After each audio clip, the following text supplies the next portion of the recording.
There are reports about this panoramic roof, so this is two glasses shattering all of a sudden. Is not exactly well understood why, but the big problem with this is these roofs on about half the brands of the cars on the market, including this Hyundai, but also Mercedes, and I think also BMW.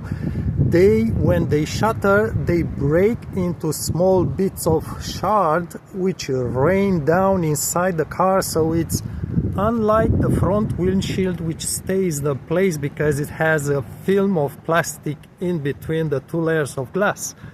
On half brands of the market, just inform yourself if your car is like this.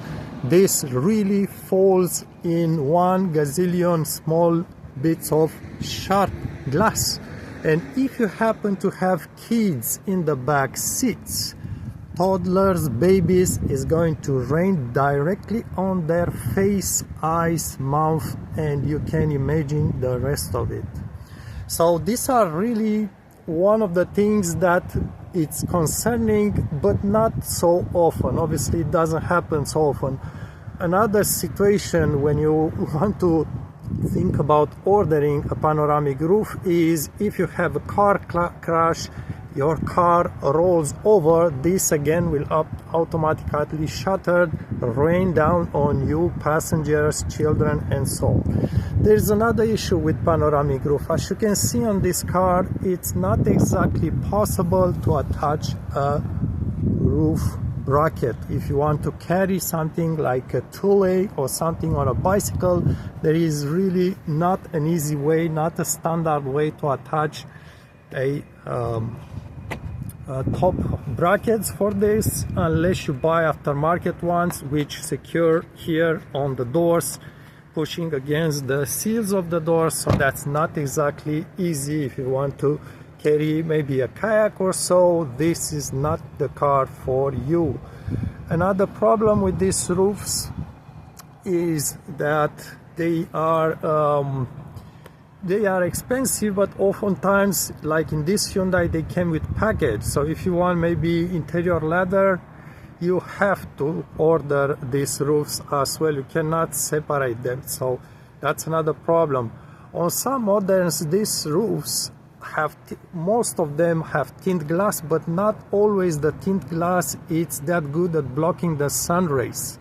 So I can tell you, on some cars, if you sit inside on a very sunny day, you will feel the heat from the sun. So obviously it's going to be bright inside, but you feel the heat from the sun.